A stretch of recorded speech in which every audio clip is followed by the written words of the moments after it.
भवन निर्माण कर्मकार मंडल, असंगठित कर्मकार मंडल और संगठित कर्मकार मंडल, 3 हमारे श्रम विभाग में मंडल हैं, जिनके तहत पंजीकृत हितग्राहियों के बच्चों को पहली से लेके कॉलेज तक और कॉलेज से लेके पीएचडी और हाई एजुकेशन तक हम उसको स्कॉलरशिप देते हैं। तो पूरी फीस जो गवर्नमेंट की है, जब तक वो पढ़ेगा तब तक की, हॉस्टल का खर्चा, खाने का खर्चा और 2,000 रुपए स्टेशनरी के लिए भी देते हैं। देखा आपने, आज तो खुद सहायक आयुक्त जो कि श्रम विभाग से हैं, उन्होंने भी कह दिया हम बच्चों को श्रम कार्ड के बेनिफिट के बारे में बताते बताते थक गए, परंतु बच्चे और उनके माता पिता इस पर गंभीरता नहीं दिखाते। बहरहाल बताना ये चाहेंगे कि आज रास्ते की टीम निकली है कोरबा। कोरबा छत्तीसगढ़ की ऊर्जा धानी के नाम से प्रसिद्ध है। कोरबा में बड़े पैमाने पर विद्युत एवं कोयला खनिज का उत्पादन किया जाता है। कोरबा में एशिया की दूसरी सबसे बड़ी ओपन कास्ट माइंस है और यह पूरे छत्तीसगढ़ एवं अन्य राज्यों में विद्युत संचारण करने की अहम भूमिका निभाती है। खैर, आज हमने राजेश आदिले जी, जो कि सहायक आयुक्त के पद पर पदस्थ हैं और श्रम विभाग में कार्यरत हैं, इन्होंने आज हमारी टीम को संक्षिप्त रूप से श्रम कार्ड से जुड़े कई सारे बेनिफिट साझा किए। आइए जानते हैं क्या महत्वपूर्ण जानकारियाँ इन्होंने प्रदान की।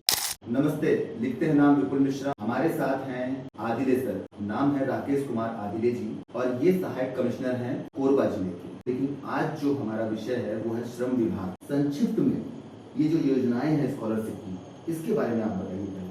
भवन निर्माण कर्मकार मंडल, असंगठित कर्मकार मंडल और संगठित कर्मकार मंडल, 3 हमारे श्रम विभाग में मंडल हैं, जिनके तहत पंजीकृत हितग्राहियों के बच्चों को पहली से लेके कॉलेज तक और कॉलेज से लेके पीएचडी और हाई एजुकेशन तक हम उसको स्कॉलरशिप देते हैं। तो पूरी फीस जो गवर्नमेंट की है, जब तक वो पढ़ेगा तब तक की, हॉस्टल का खर्चा, खाने का खर्चा और 2,000 रुपए स्टेशनरी के लिए भी देते हैं। भवन निर्माण कर्मकार मंडल के तहत जो पंजीकृत हितग्राही हैं, उनके बच्चे अगर 10वीं और 12वीं में अगर टॉप 10 में आते हैं तो उनको हम 1 लाख रुपए की सहायता राशि देते हैं और मेडिकल इंजीनियरिंग और प्रोफेशनल कॉलेजों में उनकी एडमिशन होती है तो उनको पूरी फीस जो गवर्नमेंट की है साल भर की, मतलब जब तक वो पढ़ेगा तब तक की, उसको हॉस्टल का खर्चा, खाने का खर्चा और 2,000 रुपए स्टेशनरी के लिए भी देते हैं। असंगठित कर्मकार मंडल में जो हितग्राही स्वीपर हैं, सफाई कामगार हैं, उनके बच्चों को आईआईटी और नीट की परीक्षा हेतु कोचिंग की व्यवस्था की गई है।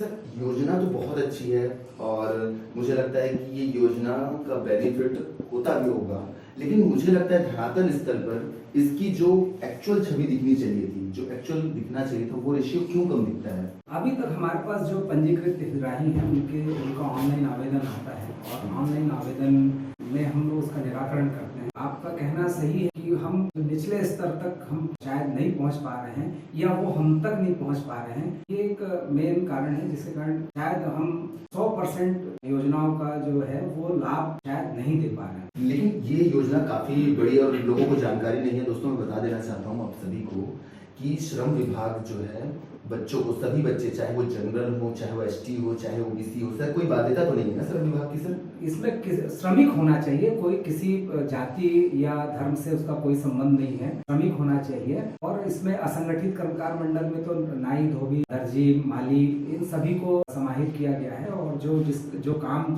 जिसका करता है, खेतिहर मजदूर है, वो सबको उसमें समाहित किया गया है। बच्चों और गार्जियन पेरेंट्स से मुलाकात जब होती है तो ज्यादातर वो सवाल पूछते हैं कि जैसे कि सर हम ऑलरेडी एक एसटी एससी ओबीसी होने का बेनिफिट स्कॉलरशिप गवर्नमेंट से ले रहे हैं, लेकिन उसके अलावा क्या हमको श्रम विभाग से भी स्कॉलरशिप मिलेगा? उसमें कोई दिक्कत तो नहीं आएगी? बीओसीडब्ल्यू में अभी व्यवस्था की गई है कि अगर वो कहीं से छात्रवृत्ति ले रहा है तो वो इस छात्रवृत्ति को भी ले सकता है। मतलब दोनों तरह की छात्रवृत्ति। इससे सर कितनी पढ़ाई में उसको कितनी ज्यादा हेल्प हो जाएगी, आपको नहीं लगता सर? नहीं, ये तो बिल्कुल सही है कि जो श्रमिक हैं वो मैक्सिमम लोग पढ़े लिखे कम होते हैं, वो लोग की जो आय भी वो कम होती है, वो अगर इस छात्रवृत्ति से अपने बच्चों का भविष्य संवारना चाहते हैं तो वो ये योजना उनके लिए बहुत अच्छी है और मैं समझता हूँ इस योजना का लाभ सभी श्रमिकों को लेना चाहिए। आपके माध्यम से मैं सबको आह्वान करूंगा कि वो अपना पंजीयन बनाएं, जो जिस वर्ग काम करता है उसका पंजीयन कराएं और पंजीयन कराकर किसी भी चॉइस सेंटर से या हमारा ऐप जो है उसके माध्यम से वो पंजीयन करा सकते हैं, स्वयं भी कर सकते हैं, अपने बच्चों से करा सकते हैं और इसका लाभ ले सकते हैं।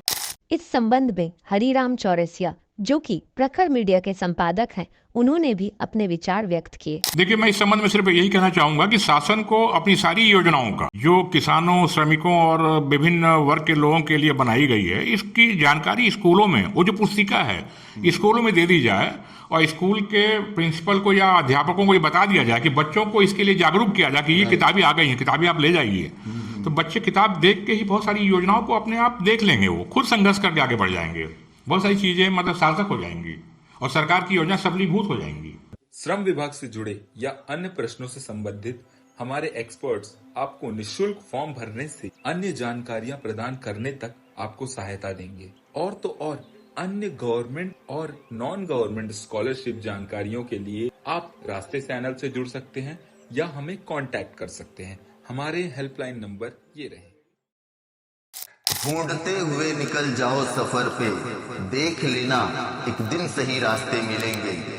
मंजिल की फितरत होती है कि वो खुद चल कर नहीं आती।